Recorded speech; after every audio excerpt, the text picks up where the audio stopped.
Teaching Excellence, as part of our Inclusive Teaching Faculty Fellows program, we welcome you to Dr. Bryan Dewsbury's workshop entitled Doing a Deep Dive with Student Data. Bryan is an Associate Professor of Biology at Florida International University and the Associate Director of the STEM Transformation Institute there. Outside of his research work, he works with institutions of higher ed on a systemic approach to inclusive practice change. To this end, Bryan has worked with almost 75 institutions across North America, the United Kingdom, and Ghana on context-specific approaches to promoting greater student success. His research interests include classroom transformation, systemic change in education, the philosophy of inclusive practices, and the inclusive communication of science. When not discussing education professionally, he is discussing similar issues with his wife, a first-grade teacher and reading specialist. Of course, this is only when they are not interrupted by their 7- and 4-year-old sons. So, on behalf of all of that, we welcome you, and I introduce you to Bryan.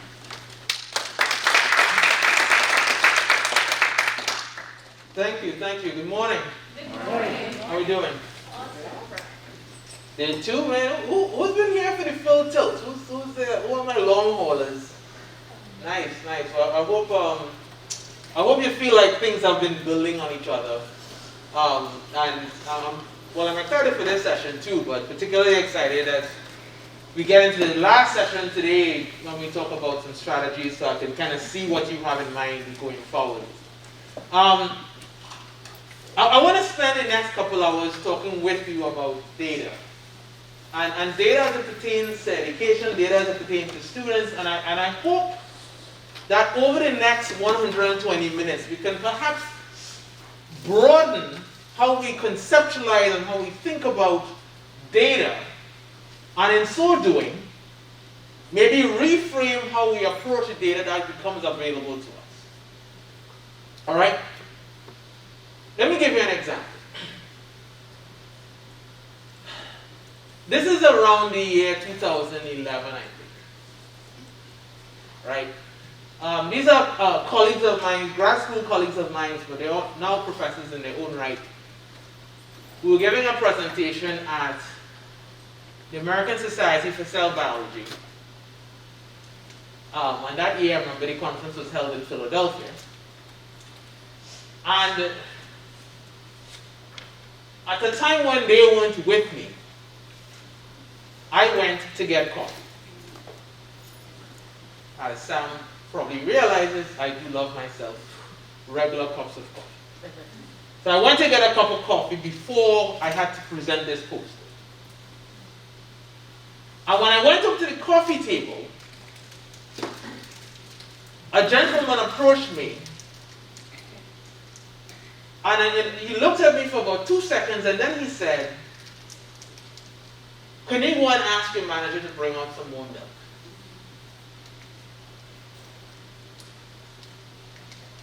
Now, as I mentioned, and my brother Ian would know this, as an immigrant, if you didn't grow up in the US and you didn't understand how stereotypes work here, it takes you a minute to figure out what's going on. You're not sort of, clued into, oh, you thought that, right? It takes like about 5 to 10 seconds to realize that you're actually being stereotyped. And I wish I could tell you that this just happened one time in my life. And I'm sure there are people in this room who can recount similar stories. But every time it happens, I find myself in an interesting quandary, right? There's a part of me that wants to act out. But I know that might involve some illegal responses. There's a part of me that wants to educate, right? There's a part of me that wants to sit that person down and say, here's what happened, and here's why what you did was messed up. And then there's a part of me that's just like, man, this is too tiring, man. I just want to be away from this. I don't want to engage in, have to put energy into figuring this out and having, a whole conversation about this and.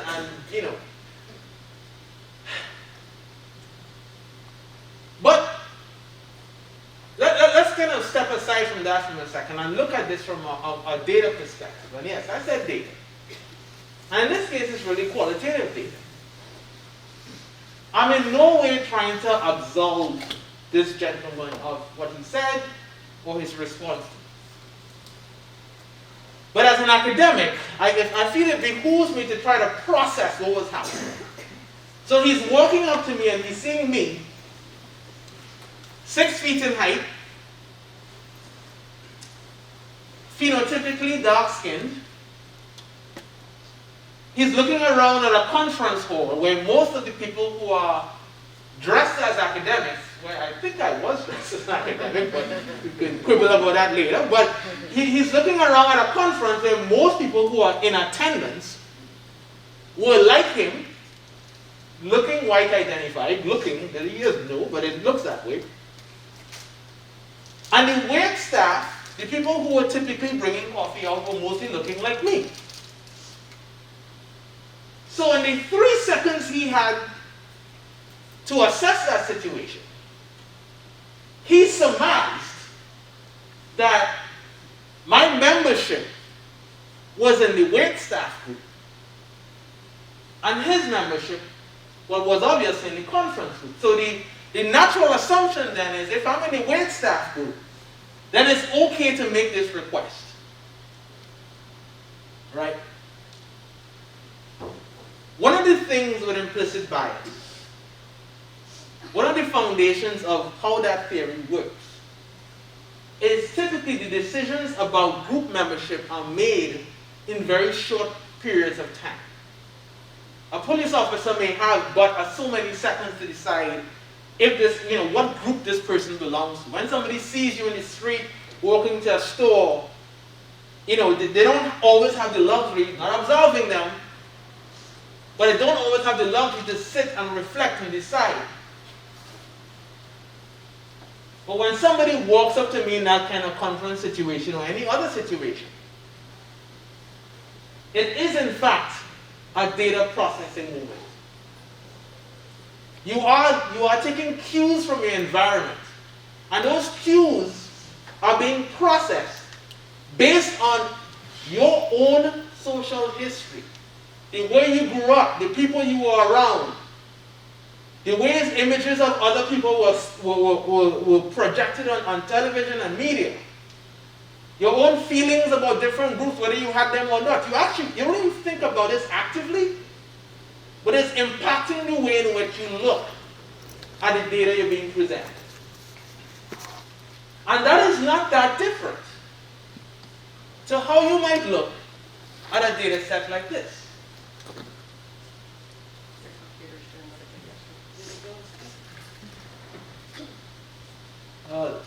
No, actually, it was just a blank screen. My bad. You're so used to bad tech that.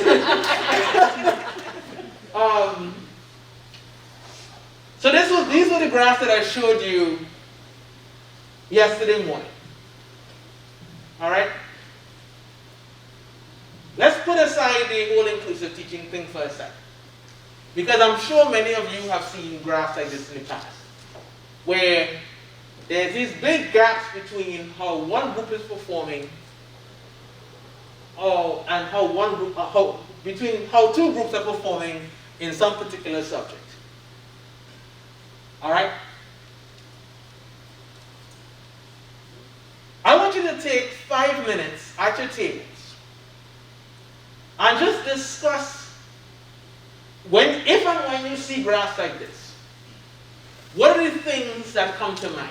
And just to give you a little bit of context, there are two things I probably should have shared with you. One, unproductive means, for those who weren't here yesterday morning, unproductive means below a C, because below a C you're not allowed to go on to the second semester of intro bio. And the second thing I should have told you was this is intro bio. This is an intro bio class at University of Rhode Island. All right, so that being said, I still want to hear what some of you discuss. Who would like to share? Yes, here. So from the 2015, I was wondering whether or not, so you can see that overall all the minorities are performing more poorly than the whites, which is probably due to stereotype threat and exam performance. But then 2015, there's a change in section 4, which I was wondering either they all dropped out or there was an intervention that made them perform better. Who wants to update Ian about yesterday morning's plenary where we talked about section 4? I feel like I should quiz who was there. So section 4, so this graph was shown as part of a talk where, so I gave a whole spiel about inclusive practices. And so 2015 was the result of that intervention and kind of remained that way going forward. So thanks for noticing that and thanks for volunteering to answer. I didn't see your hand. Well, that's okay. I might not have said it exactly as you did. So. Okay. Thanks, Ian. Anybody else? So we talked about not having context to it. So there were some of us that did recall like what was mentioned yesterday or and others that weren't here. But yes, without the context of it, what is the sample size? And so we went data scientist mind and knowing how to really interpret the data and the usefulness of it. It's not to criticize you. No, I bet. Our minds totally went there. Yeah, I'm with you, and my field, if there's a field called my field, they refer to it as the discipline-based education researchers, right? And what it means are people like myself who were trained in biology or physics or chemistry, and then at some point got into education research. So we bring that STEM history lens to the way we look at education data. And I think one result of that is we tend to go data scientist mode once we see numbers, right? And I don't think that's necessarily a bad thing, but that's just, there's consequences to that, and we'll talk about that in a little while. So good point. Ben, are you going to put your hand up? Ben and then, right? Yeah, we were noticing the variations. So one question is for the other sections, for all sections, do you have the same instructor in the 2 years? We do not. Okay. We do not. So there's always going to be a little bit of instructive effect. What I can tell you is they all have the kind of 3-exam high-stakes structure. So the style is similar, but they're different people. Yes? So I think even for the members of our group who weren't here, if they looked at the data, they were going to where you went yesterday as far as the questions that they were asking and the things that they were saying. So we're like... Your group leader has given your group a name. Yeah. So, okay, all these are good thoughts. Yes? I have a suggestion. So, I don't know, I would rather to see it as Ashley said, like the next time you have a numbers of percentage, let's say 10 out of 20 minority have this, or 20 out of 100 white people had it. So you can see it, you see the proportion, what was the proportion of the class. You may go to a class that the majority are the minority. So then it wouldn't make sense okay, then majority, the white one is, they are unproductive students. Right, so right. It would be better for me to say, okay, then it makes sense of how many students from which group is in that. Right. So I'll give you some additional context. So this day is actually in review at +1 right now. It should come out in about a month, right? And so the stats we ran in it, we accounted for difference in sample size. It is statistically significant. So all that has been accounted for. You're not seeing it in this graph, so I'm sorry about that. But you will see it in the paper in about a month from now. I promise you that. Brian, is that the percentage? Huh? What's the axis? What's the unit? The y-axis. What's the y? Oh, it's the percentage of the total. The total for the particular group. Well, yeah, so you were talking about if in the section 1 you have only 2 students URN, and one is doing badly, right? That's almost bad. Right. And then the rest of the class is 100 white. Right. So 20. So the worst problem, quantitatively, is in the white group. Yeah. So that is showing the other way. So I think your point is similar to Nagins, you're right. So without knowing the ends of each, it's hard to kind of know fully. All right. Let me ask all of you to let's step away from data scientist mode for a while. All right. And trust me. I'll send you the paper if you need, and I get your criticisms that we did the stats. It is significant, right? But these are numbers. But these are also people in our classroom, right? And if you have a situation where there are statistically significant differences in how two groups are receiving academic outcomes, then there's a list of questions to be asked about that. Right?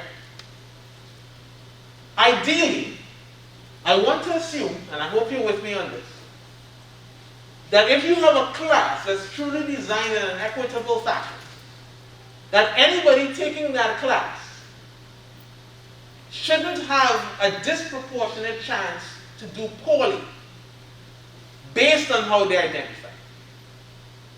Right? If the way the class is being assessed is based purely on how they can do well in biology, mathematics, chemistry, whatever it is, you shouldn't have one particular group, whether it's woman identified, whether it's minority identified, whatever it is.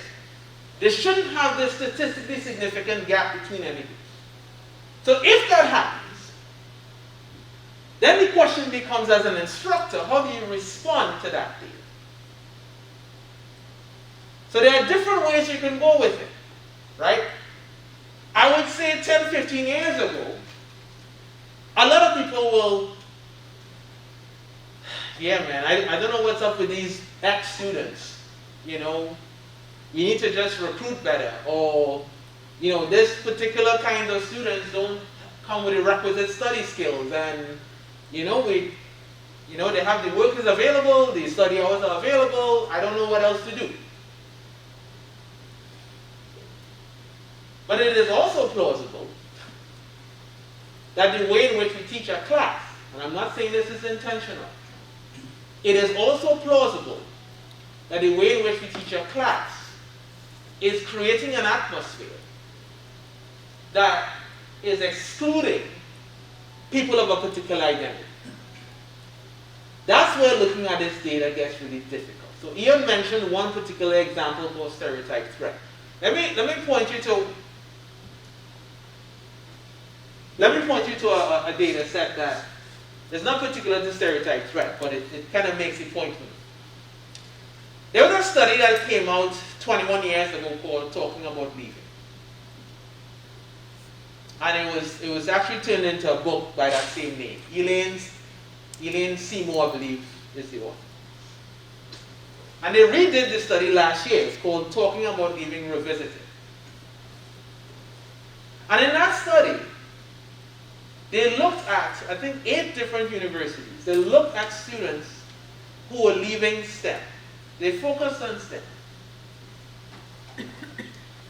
And instead of just looking at percentages, they actually interviewed hundreds of students, including students who were actually doing very well. And they all said, not they all said, but you can look at the data yourselves. But by and large, the response was, I don't really feel like I belong in this class. I don't see any examples of people like me who go on to become a scientist in this field.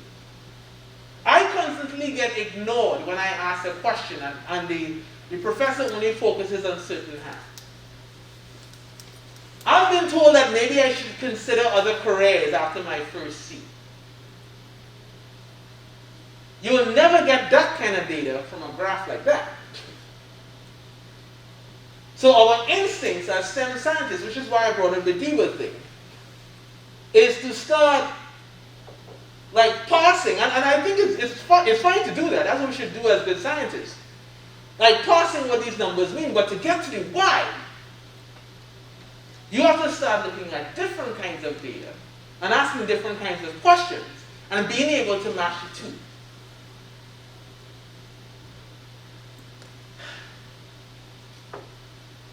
Here's where this is also problematic. And maybe this is just me betraying my immigrant status, I always found the census categories to be kind of funny, bordering on nonsense.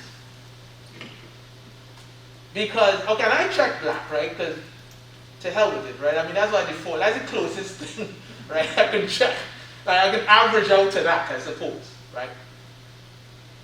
But at URI, my class was about, just to answer your question about maybe 20-25% people identified as black. But that meant Ghana, first generation Nigerians, first generation Cape Verdean Creole students, African Americans from southern Manhattan. Right? And what I worry about sometimes when things are lumped like that, it assumes that once you're in that bin, everybody in that bin has the same American experience. So without getting into the why, and actually talking to them about their experience, you actually miss a big part on how people could be navigating your class. A last piece to this, and I think this is where we might struggle as instructors a little bit. I've had, my wife and I have been together for 15 years. Well, we've been together for 15 years with married for now, right? But before her, when I was in the dating period, right, I used to get a lot of like, it's not me, it's you type breakups, right? And I remember, like, I used to have to reflect, like, yeah, something was actually wrong with me. Not wrong with me like I'm a broken person, but I did in fact make mistakes that resulted in the end of relationships. And somehow, a lot of times when we look at our own grade data, the conversations always swirl around what the students could do better. What else they should have brought to the class that they didn't. What effort that they didn't make. I'm not saying that students shouldn't make efforts. But have we really looked at how we write exams? How we explain something? If you give a question on an exam and 80% of your class got it wrong, what's your response? You're willing to brush up on this topic, or did you ask a question that actually is not a valid question? Because all of that is on the table when you get data like that. And you have to be willing. Look, I was trained as an ecologist. And I teach the cell and molecular part of microbiome. Right? And when I was told I had to do that, I'm like, crap, the last time I took genetics, I was on undergrad. So your boy had to read like 2 months of genetics to just feel like I get some basic on this, enough that I could be confident to explain mitosis and meiosis and transcription and like, and I actually find the whole thing fascinating, by the way. I mean, I kind of wish I did more genetics in the past after I read it. But I know, I'm admitting to you that that's a place I am not naturally comfortable in. Right? The other parts of the curriculum, yes, evolution and osmosis, all that stuff is fine. But genetics, I have to put work. So, yes, there are semesters when they really bomb the whole, like, initiation factors thing in transcription. I'm like, yeah, that's kind of on me.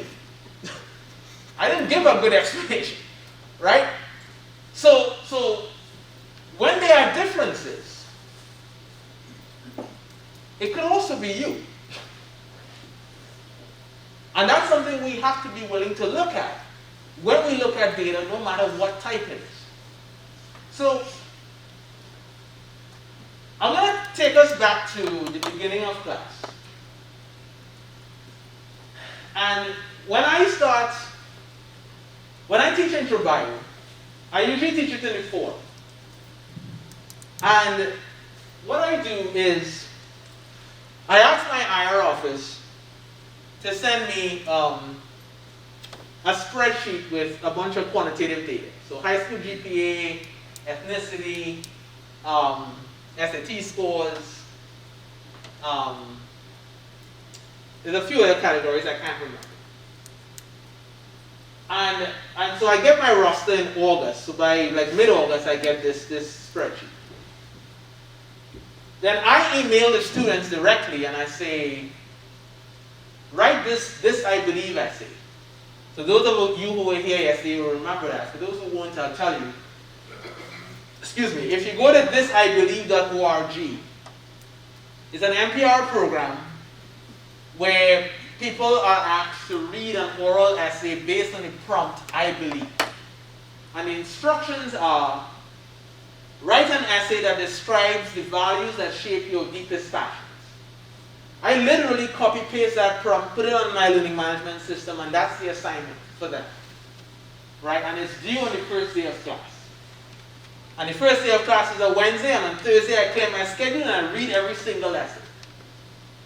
Because as much as this spreadsheet from institutional research is helpful, it doesn't tell me about who they are as people. And reading those essays is what begins that humanizing process that informs the rest of the semester. So I'm going to share with you a few essays that were written for this class, anonymized of course. And I want us to discuss it. So somehow you can help to pass it out if it's okay.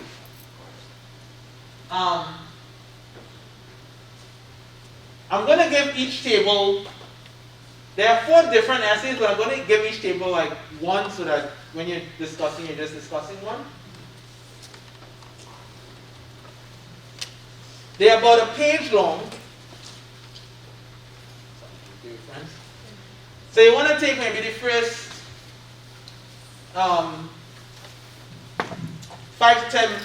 5 minutes or so to read it. And I'll tell you what you'll do in a second.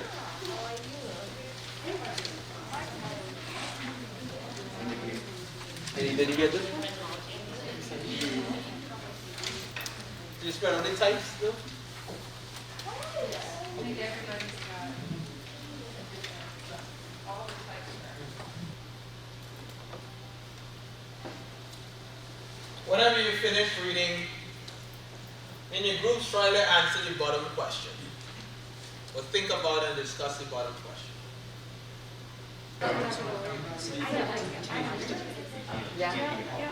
All right, I'm going to stop your good conversation because I want to hear from you. So different tables had different essays. Some may have had similar ones. What came up? Who wants to start? Yeah. Life happens. It does, doesn't it? It really does. I'm amazed every year at the diversity of things people are navigating. And you're right, some of it is just that, right? Life happens, but it's good to be reminded, I suppose, that life happens. Right? Absolutely. Anybody else? From our essay, we felt like students are stressed and anxious when they come to the class after the high school. So there's already a lot of stress on them. They're trying to handle it. Right. And we should also call them to handle it in the classroom. If they are trying to build this positive attitude and grow smart, Right. support them. What should I say you have? Well, a student who was writing that was so now he has a positive attitude, and before Right. he or she had a negative attitude, and then it doesn't work very simple, and now change their mindset. Right.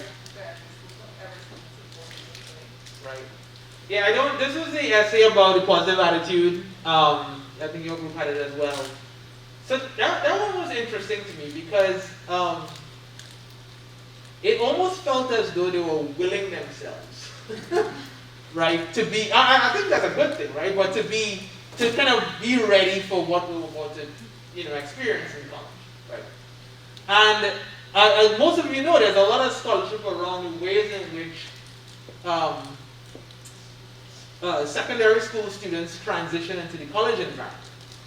So even though I was excited at the positivist language that was in here, essays like this will also make me mindful that this is somebody who is conscious that this is exactly that, a transition, right? And while of course high school is going to have its own set of stresses, in college the stresses will likely multiply, right? So one of the things about intro classes and first year experiences is being explicit about how you manage that. And not assuming that just by virtue of being present in college, you can just self-find ways to do, manage your time and deal with mental health and things like that, right? So, and that includes in my intro-bio class as well, right? So the amount of hours we expect them to do outside work, giving suggestions for mental health approaches, things like that. Yeah, I think that was pretty clearly expressed in this one. Anybody else? Yeah. So our essay dealt with someone whose mother had experienced breast cancer. And so this was a person coming into biology that was really focused on a medical career. So on the one hand, we saw that this is a student who really is probably likely to be very focused and have a real long-term goal and a purpose for being in the class. But to still be recognized that if this person starts to struggle, they may take it extremely personally. So good for coming in with a goal, but if they start to struggle, they might need some more help and getting past the struggle. Right. Yeah, beautifully articulated. I think at times when we give a C or a grade, whatever it may be, we are cognitively trained to just see that as a transactional thing, right? You produced a body of work, and here's how that body of work is being measured. And we don't always think about all the 100 different things a student might be tying that performance to when they get that. Yesterday I talked to you about teaching first-generation students at FIU as a grad student. And what some of them were saying, and we actually published a paper on this, was if I get a bad grade, I have to account to an extended family of 15 in one house as to why I may no longer be a doctor. Like there were all these things that were being attached to that.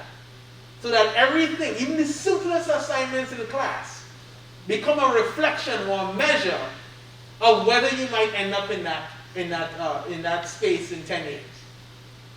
And I think that there's both things, right? And I really, really love the way you put it, Kathy, because it's also motivating, right? So the motivation theory, talks about that, right? If you have that end goal in mind and it's driven by this intense emotion, that is something that can be leveraged. So when we talk about cancer in intro bio, I have a friend who, fortunately she survived it, but she's a 4-time cancer survivor. 4 different parts of her body, actually, right? And for cancer, she talks about it, and she talks openly about it, and she talks about the experience. And every year we always get so many messages about how meaningful that was. We could do the P53 thing and the different stages of mitosis that got skipped and the checks weren't there. Yeah, we talk about the technical stuff too. But for those who had to take care of somebody, it's good to also hear, no, this is real people this happens to. So while I get the technical piece, that life happens as well. So thanks, Kathy, for that. Anybody else?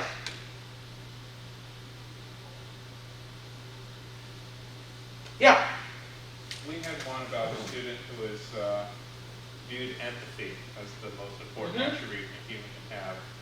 And they elaborated on that, how they always like to try to think about how other people feel. And because of that, she doesn't like to complain.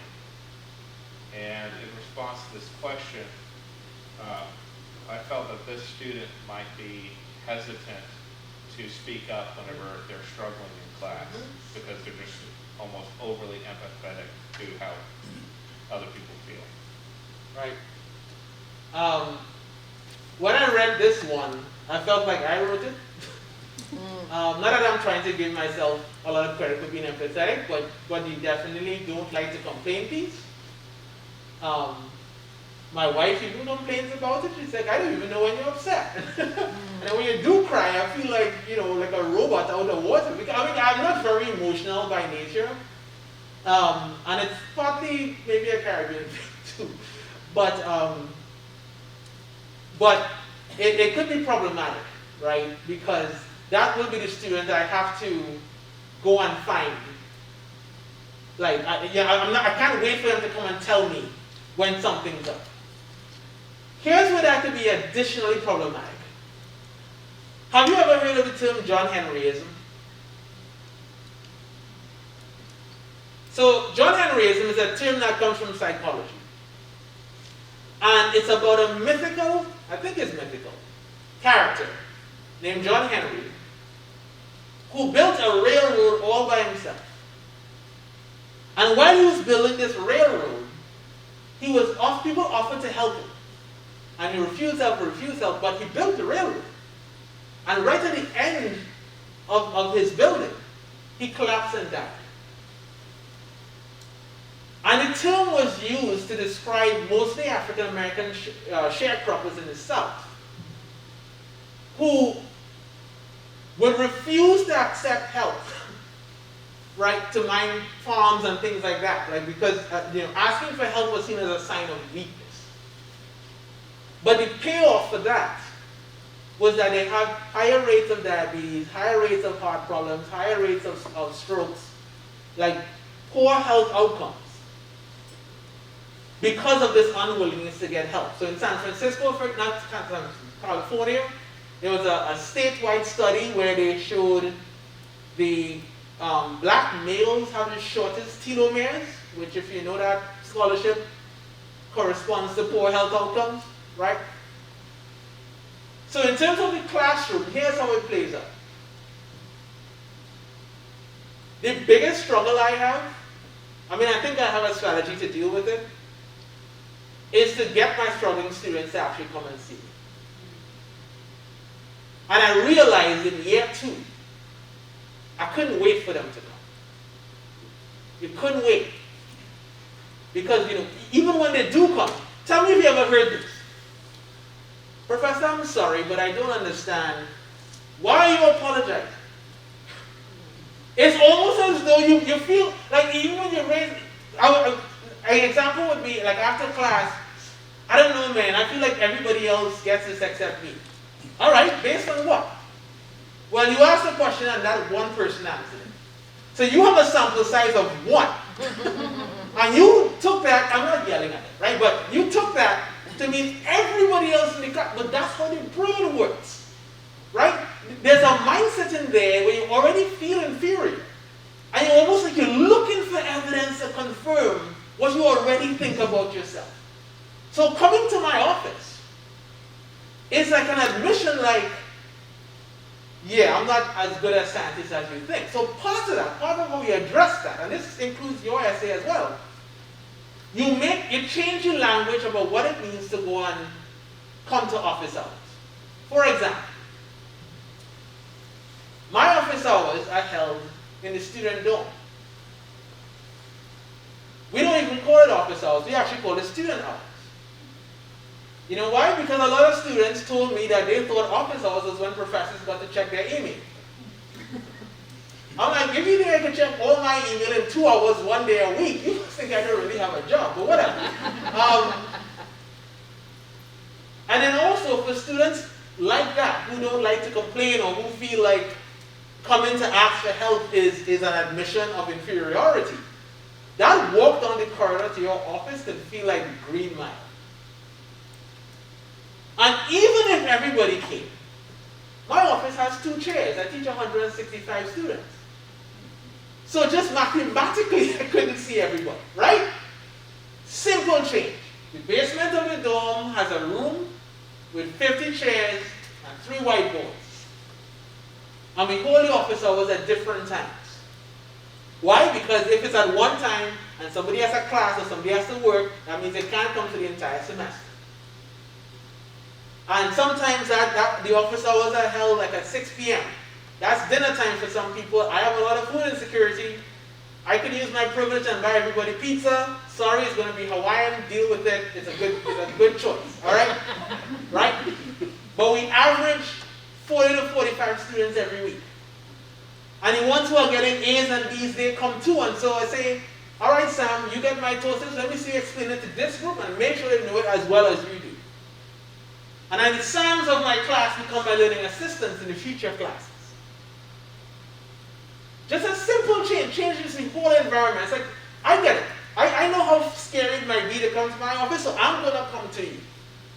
Because if I just sit here and say, well, you need to learn not to complain, or you need to just come and find me, who wins in that scenario? Right? You don't come until November when your grade is already pretty much determined, and then I don't get a chance to do any kind of intervention. So, I mean, it's not to assume that every single student will have that, but it's to make sure that you're prepared for it. Let me take one more comment before I move on to the next activity. Yeah? I was just going to say, one of the other ways that I have dealt with that is when I send an email or a message, in the learning system, especially when people don't do well, in the very beginning itself, when I put the language, I just put it in such a way that I'm not telling them that you're not doing well. I just say, hey, maybe you didn't perform as good as you had hoped for, or I had hoped for. We don't know what went wrong, so just, come on over. What do you have to lose? Yeah. That's excellent. In fact, just say something like that and put some smiley things and say something really cheerful in there. They will immediately respond and they say, oh, I cannot make it to this time. Can you give me some other time? Or, oh, I will definitely be there. I just want to come and see you. So I think the language, the way you say it, it's critical. It's critical. I will talk about that later on in a little while. But I'll reference Dr. Claude Steele's within Vivaldi. I think the last 2 chapters, he talks a lot about giving feedback. All right, and giving feedback that's specific to the assignment and not like to your innate ability to do anything, right? And I think that's what you're referring to. All right, Sam, if I can borrow you again. Love the matching shoes and jacket. I just have to point out, you're killing it today. You're killing it today. I'm just saying, right? So what Sam is going to pass out is called First Day Info Sheets. It's actually published by a friend of mine, Tess Kilpack, and her colleague, Laverne Mellon. And this is a simple survey that I sent to them along with that same essay. And I would like you to take the next 10 minutes and fill it out based on yourself. So nothing on there is super personal, so hopefully we're definitely not triggering. So it's fairly light. And I'll give you the second instruction already. When you finish, fill it out. When everybody in your group is finished filling it out, exchange your sheets within your table. Right?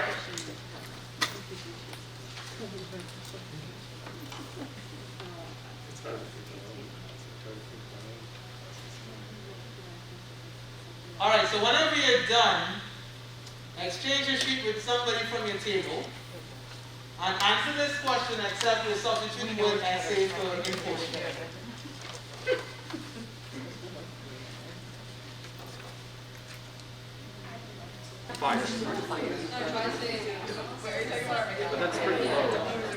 All right, I'm going to stop you. I'm hearing conversations about some people want to administratively withdraw their colleagues from their class after they read the sheet. It's like, oh, I didn't know you were that kind of person. Get it. All right, so let me hear what you talked about. What did you read? What did you learn? And how are you going to go into this? I know this is an N of 1, right? But to the extent it was still useful, what did you learn about the student that you had that might make you think about what you're going to do in the next 15 weeks? Who wants to start? Or any other comments about the sheet?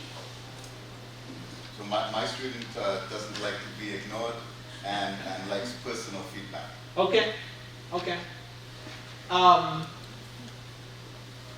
Interesting. I wonder what ignored means, right? Yeah, and especially if it's like a large class. One thing, just to comment on that real quick. I'm neither here nor there with tech and courseware. I mean, I do use it, but I have a love-hate relationship with them. But I used Pearson's Mastering Biology for a few years. And one of the things that they had that I liked, there was a little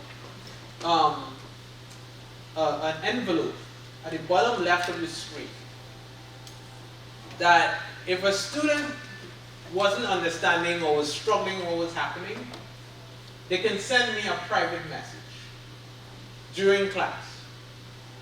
And so I would periodically go back to my laptop, like, when it's not projecting, and look at that. And I would be able to go to the exact group without it becoming like a thing, without them having to raise them and say, hey, come help me, kind of thing. And it wasn't often, but it was a nice, almost like a 911 button to press. So I know it make it sound dramatic, but a nice help button to press without outing themselves or having to wait until after class when everybody's going to mob you. I'll talk a bit more personal feedback in my next few slides, but let me hear some more comments. Anybody else?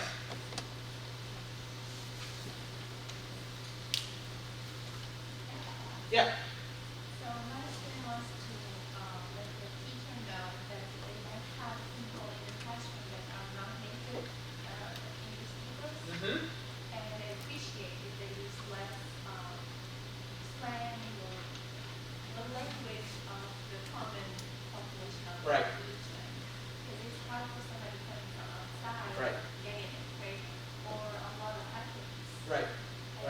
Teachers tend to do that a lot.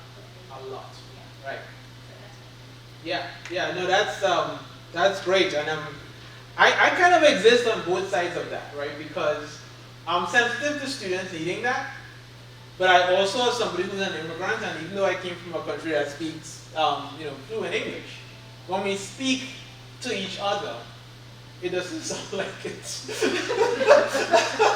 and if I were to call my mom now, you wouldn't think I'm talking English. But it's English, I promise you it's English, but it wouldn't sound like it, right?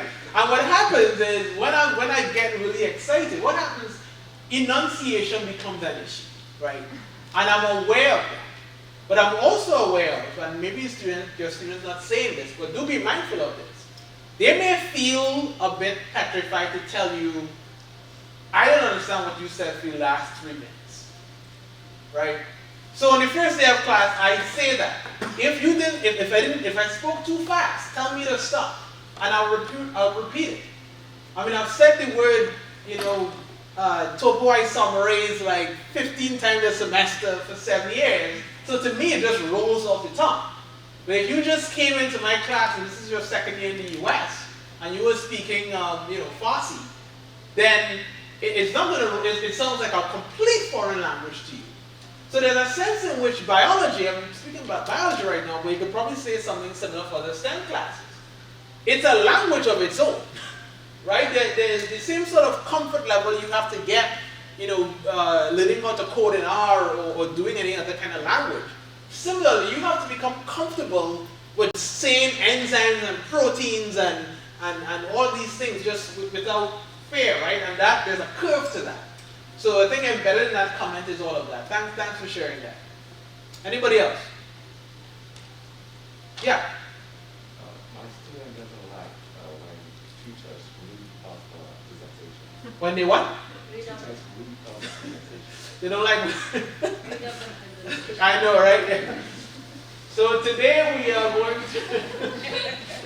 I mean, I read word for word. it happens, man. It happens. And especially if you want to emphasize on something, you need to read through it. I think I missed something if I don't read it. Like it's some slide. Yeah. I actually, that whole concept, I find very interesting because in STEM education research, people kind of made a big deal about things like flipped classroom and active learning and, letting the students do more work on their own and come into class and can do other things. And I agree with all of that. But it's not new. Have you been to a literature class or an English class where you read The Sound and the Fury? Did the teacher come in class and open the book and just read to you? Right? The class only made sense if you read the book before you came, right? You had to read Huckleberry Finn before you showed up. Otherwise, there was no point in having class. So why is it in STEM? It's such a big deal to, God forbid, ask people to read something before they show up. But that's kind of how we are, and I guess it's a little bit of a culture change. So I'm glad students are expressing that, because quite honestly, you might find in the same class another student would say, I would much rather a professor just lecture at me, right? Has anybody gotten feedback? Any active learning people in here got feedback like, I pay you to teach, not Teach myself. and you're like, oh God. Yeah, so that could be a struggle as well. Anybody else?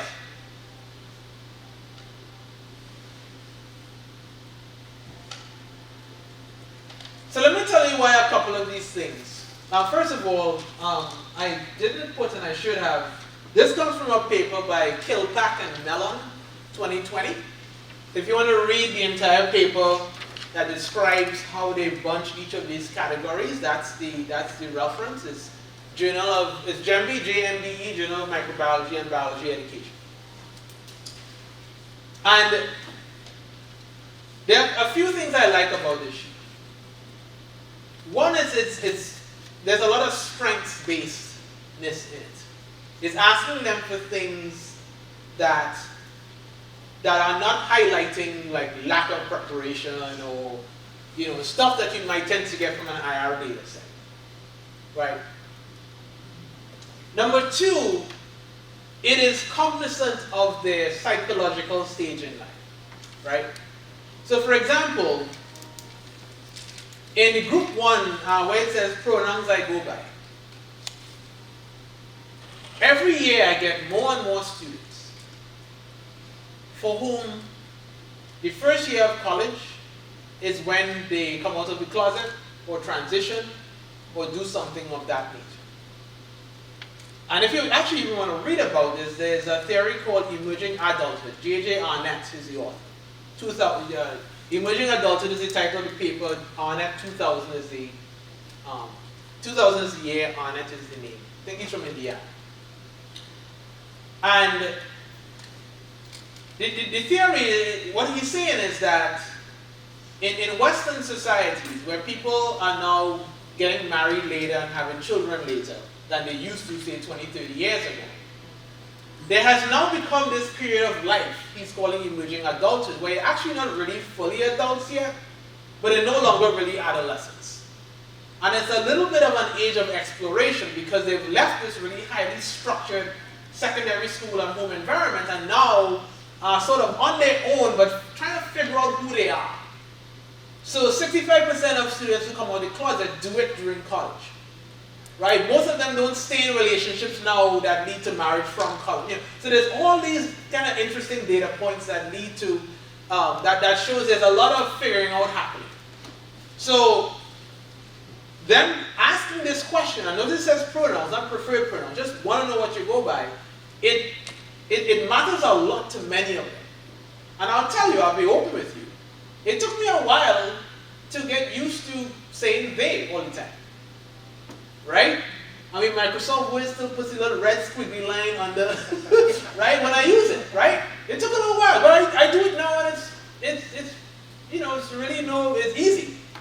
But it's really appreciated. And when they come and say, I would prefer, even though on eCampus my name says this is the name I'm going to go by, it's going to take a while for all the other paperwork stuff to catch up. I know that's important to them, so I learned that, right? The third question in section 3, reliable access to internet. One of the questions I used to get a lot was, how did all the inclusive practices translate to the COVID era? And the answer is very well. Because if you have a system in place where you're getting to know your students pretty early, you can adjust quickly depending on what the crisis is. So in this case, we knew early on who could log on to Zoom and who couldn't. Before class started, we knew who we had to get Chromebooks to, who had to stay on campus because there was insecurities at home. This was in place. We didn't have to invent something new to find that out, right? The hours working outside of class is important. Sometimes it's assumed that because people get a lot of financial aid, I was saying this yesterday, but The book, I know I recommend a lot of books, but it's for Sam and her office to buy all of them, and you can go get it for free. The book, Pay Any Price by Sarah Goldrick Rabb. If you want to understand how the financial aid system works or doesn't work, and how it actually in some cases screws students over, that's the book to read, right? Because in many cases, what financial aid, a lot of times it just covers tuition when really there's housing, there's a whole bunch of other stuff to cover, and depending on, I was so happy yesterday to hear from Bio and their transition to OER. I mean, it warmed my heart to hear that description. I mean, that 350 goes a long way, man. Goes a long way, right? And in addition to that, some are actually taking care of family members. Some, when they go on work, it's not just for their own sustenance, it's for people at home who might be undocumented or for whatever reason can't work. So the hours per week, it really matters a lot. Somebody asked me about load, right? And I think it was Sam who was saying this at some point. There's a lot to do, and don't try to do everything, right? I choose to do this I believe essay. This I gave it to you as a hard copy. But when I do it in class, this is a simple Google form. And the beautiful thing about the Google form is that it aggregates the data immediately in a Google sheet. So it's a lot easier to read that than going through 165 sheets one by one. Not to mention all the trees I would have killed in the process. Right? And this afternoon when we talk about strategies, I'm going to give you a lot. There's a sheet of 65, 75 strategies. But I'm explicit with you. I'm not asking you to do all of them. Like yesterday morning, what did I say? Pick one thing. Right? And that one thing has to matter for your circumstance. So, if you say like, Brian, okay, this is not the semester to try group work for 600 students, that's okay. Right? Maybe that's something you have to work yourself up to if ever you even get to that. So, to close, I want to talk about two things. I want to talk about data that happens during the semester. So I've gotten to know them. Right? I have the essays, I have these info sheets. And I have what I call in my class a diffuse assessment model. Right? That means there are some summative exams. There's a bunch of quizzes, there's some group assignments, there's peer evaluation, there's some in-class stuff. And in the classic model that we've seen in some of the other sections is there are 4 exams, including a cumulative final. You attend class, you listen for 3 hours a week, you do an exam, you get a grade, and you move on. Professor may or may not mention some of the answers in the class after the exam. I mean, I had a colleague in a student in a math class who said, the professor walked in and said, all right, 75% of you all got F's in the last exam. All right, chapter 2, and they're like, wait, what? It happens. But I view exams differently. I almost don't even like to use the word exams. I really focus on the word assessment. Because for me, when you're in this experience in my class, this is a period of growth. It's a period of intellectual growth, academic growth, and social growth. So when I give a quiz, when I ask a question, whether there are points attached or not, I am interested in figuring out where you are in that growth process. And in trying to investigate that, I accept that part of where you are is a function of what I bring to the table, and what you bring to the table, and all the external factors that's impacting that. Right? So I need to have, my assessments need to be reflective of that. I need to have a situation set up where we can actually have that conversation. So if I were to give an exam that was 25% after your first 3.5 weeks of college, knowing all that I know about the psychology associated with transition, knowing all that I know about the psychology associated with sense of belonging, knowing all that I know about the psychology associated with stereotype threat, I know that you could bomb that exam for reasons that have nothing to do with your ability to do science. So then I'm not actually testing your scientific ability. I'm testing your ability to rise above all of these other, what they call psychological externalities, which actually makes my assessment somewhat invalid. So if you kind of take this conversation back to the graph I showed you, right? We use simple things like, oh, this is an outcomes gap, and this group performed differently than this. All those words are actually loaded. Perform assumes that the exams that were given were reliable exams. Perform assumes that the pedagogy in the class was actually good enough to bring out that excellence. There are a lot of assumptions being made when we look at that data. So I have to step aside from my assumptions and say, okay, hold up.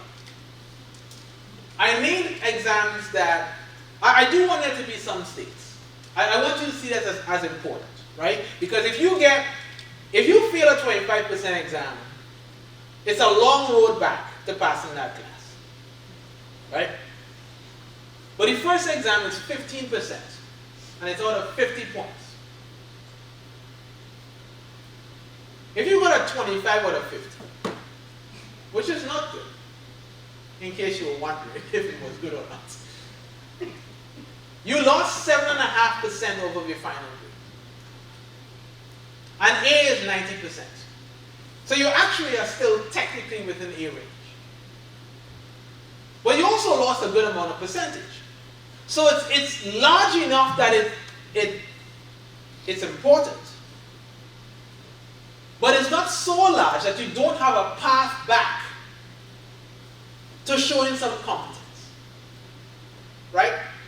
Additionally, what I do is the last question on the exam, which is a freebie question, is predict your score out of 50. And it has to be the last question because I want them to predict it after they do the exam. I want them to do the exam and I want to capture what you thought. What did you think just happened, right? So for my statisticians out there, what do you think my R squared is? 0.2. Oh goodness, wow, you have, nah, we 0.07, man, we talking like 7%. Yeah, 0.2. We get to about 0.4, 0.35, 0.4 by the end of the semester. So, 100% means it predicted perfectly, right? And 0% is like, well, I don't know if it's a 0%, but the point of that question is, how do you know that you know, right?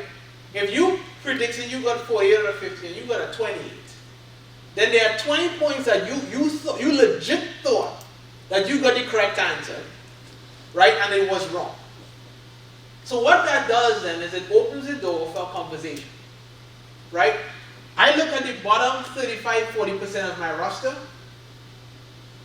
and I email each one of them, right? And when I say email, I have, at this point now, I have the summative exam, I have 4 quizzes in the book, I have a group assignment done, I have peer evaluations of that group assignment, I have attendance data. I don't give points for attendance, but I do take it just to see who's there and who's not.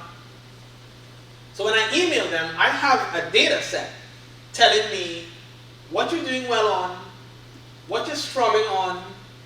Are you doing well on recall questions but struggling on synthesis questions? Are you doing well on exams but struggling in group work? Right? So naturally, I have to email twice for some of them, 3 times in some cases. By the 4th time, I actually have the phone on my knee campus. I call it a cell phone. But I'm batting 100. I've always been able to get everybody I need to contact. And like you said, I'm very mindful of the language that I use. Right? Just want to have a conversation about how class is going. I want to make sure we're doing all the things we need to do to make sure you're successful. As opposed to, you got an F, come see me. Different affect, right? Okay. So now they show up in my office. I know we have a conversation. So you said you were gonna get 48 and you got 28. What do you think happened to those 20 points? I don't know, Professor. I studied really hard, and all right. Well, tell me what you did when you studied. Well, and by the way, this is after I posted. If you YouTube Dr. Stephen Chu, CHEW from Samford University, he has this beautiful 6-part "How to Get the Most Out of Studying" series. That's posted on my LMS, right? However, the following conversation still happens. So tell me what you do when you study. Well, I was in the library until 2 a.m. and, read all the chapters. I said, well, you just told me where you were. You didn't actually tell me, specifically what happened. So walk me through from the minute you sat down to the minute you call it quits for the night, right? And typically what happens is, there was no self-assessment. There was a lot of reading and a lot of hope that it would stay by osmosis. And that you would core dump. You all know what the term core dumping is? It's a beautiful metaphor. Alright? Quick sidebar. Back in the 70s, when computers took up 3 floors of a building, that was a thing, right? If something went wrong with the mainframe, in order to preserve the data, the computer would print all of the entire hard drive on reams of paper. So the tech department would know something was wrong when you heard they just print. So that's what core dumping was. We use that term in undergraduate writing to refer to answers which include all the necessary terms but in no meaningful order or not even necessarily a meaningful sentence. If I could just get all of the terms I remember from the book that were highlighted or in bold, I might get at least partial credit, right? So the osmosis type approach tends to result in core dumping because you're remembering highlights. It's not connected into any sort of meaningful story. Right?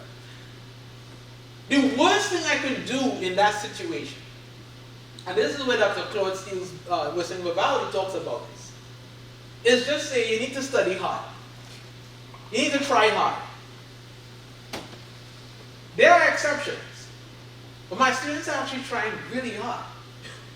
They're studying really hard. It's a terrible strategy.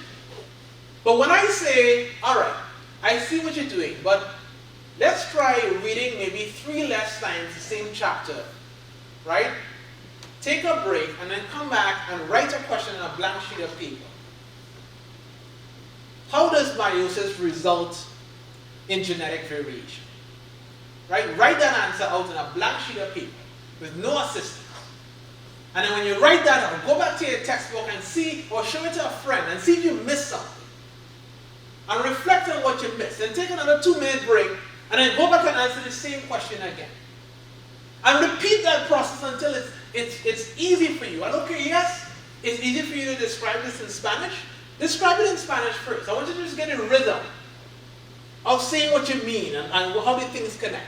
Do it like 5, 6 times. This happens in office hours a lot. Alright? Okay, now try it in English. Right? And then try to make the associations, and we'll do this over and over until you get there. So that then is something specific and is something changeable, as opposed to you're not trying hard enough. Because when I say that, that means, well, I'm just not cut out for this. So I want to close with just as you enter a phase, and I really hope you do, because I'm a big proponent of data-informed pedagogy. And I say data-informed, not data-driven, because data-driven could lead to some issues, right? Data-informed means that you have data and you reflect on that data and you make decisions on that. The data doesn't necessarily suggest things. We are the ones who do the suggesting. And if we bring to that suggesting and interpretation process our own biases, what we suggest could actually be problematic. That is the key to the book on Top Weapons of Math Destruction by Kathy O'Neill. And chapter by chapter, she shows you how data can be weaponized to create inequitable outcomes. US News and World Report rankings, every president and provost in the country is just on it. We are now number 121, up from 155 last year. Up until recently, one of the metrics for that ranking was something called yield, which is you have 1,000 undergraduates, 1,000 potential undergraduates apply to a university, and you only accept like 50. And so you have a low yield because that shows that you are a selective institution. So what does University of Miami do? They go and they recruit and they encourage like thousands of people to apply. And you accept a small class, so now you can say you're selective. Once you know the algorithm, you can game the system. For-profit colleges would actually heat map neighborhoods, low-income neighborhoods, and send recruiters out in person and over the phone and tell people, like literally badger them, you can get your medical technician's license in only blah, blah, blah. And sign off loans, to attend classes, report false data about job hirings while they collect federal dollars for financial aid. And it was during the Obama administration that many of them got sued and had to close down. And we have to be mindful of this because we're in a time right now where you can get data about any, I don't know if you could get it, but the data exists about anything. Every time a student swipes a card somewhere, their location is known. We could tell, who goes home on weekends or not. So before we sort of rush to IR and say we just need all the data, I want you to think about the following 4 questions as you start to get into student data. Why do outcomes gap exist?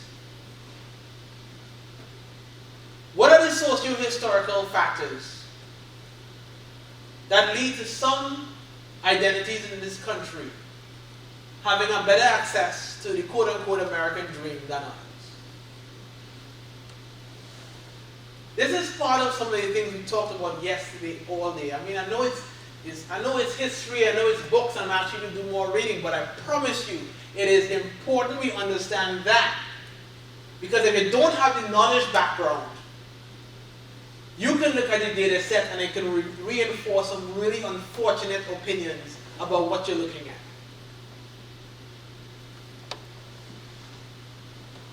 What are the psychological factors that affect classroom performance? Is somebody not doing well because they just innately aren't good at it? Or are there other reasons that are manifesting themselves in your classroom? How do you reflect on your own teaching?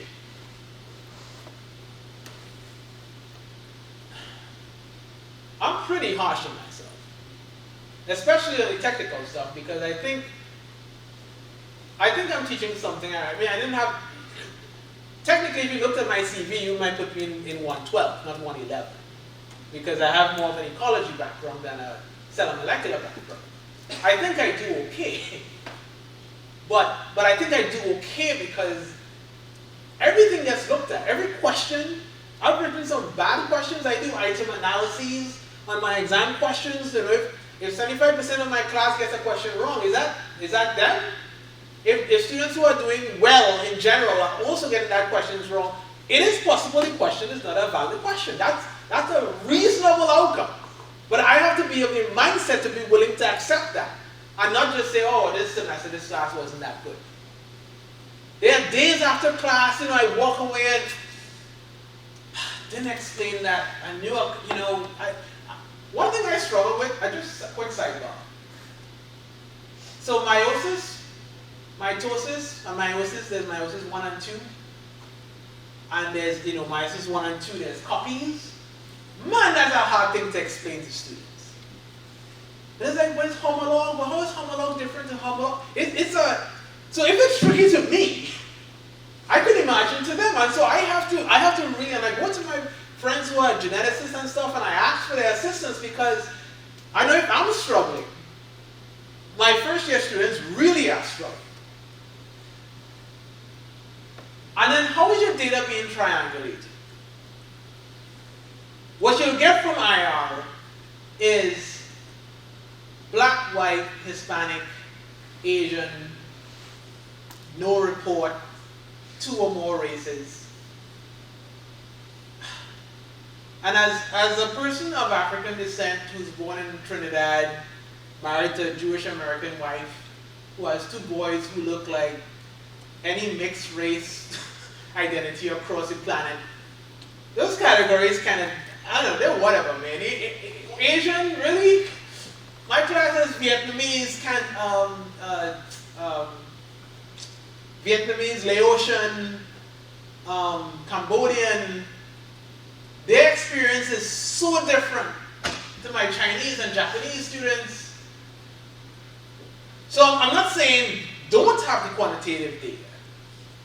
But one of the reasons why I wanted to spend time today doing this is I want you to have the voices of the students in your hands as well.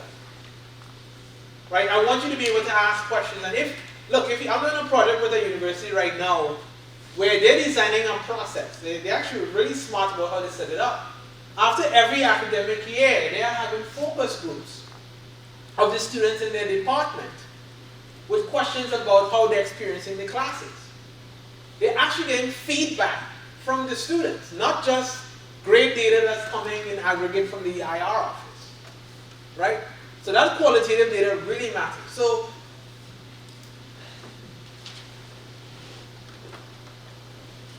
I hope these 4 questions can be a good guide for you, all right? And I know that, for those who haven't kind of looked at those kind of quantitative data yet, that first look can be kind of jarring, right? I have a colleague who hasn't had a black male pass her intro bio class in 6 years. And she did not know that until we showed her data. And we had to certainly, and she's a wonderful person, but we had to say, you might want to have a seat before we talk about it. And I get it, it's not an easy thing, but I give her a lot of credit for having the courage to be willing to look at that and saying, all right, I know I have a lot of work to do. I have a lot of learning to do. I was kind of hearing this stuff, the inclusive stuff in the past, but now I see I have to stop projecting and start being ready to learn. So, what do you mean by triangulated? So triangulated, I mean that you have data from different types and different sources. So you have IR data that's quantitative, right? You'll have qualitative data in different ways. If you want to do an interview process, if you have the resources for that, that's great. But I would say student reflection assignments are great as well. One thing I think I told your table, I'll tell the class. At the end of the semester, I have my students write a closing reflection called Letter to a Future First Year Student. Write a letter to a hypothetical future first year student based on your successes and challenges this semester. And so what I want from that is for them to identify things in the class experience that helped them grow or wasn't helpful. And that's part of my data set as well. So, all right, I'll stop there. I hope to see all of you all at 2, right? 2. And then we'll get into some strategies and hopefully have some cool 1-slide projects that people will show off. All right, have a great lunch.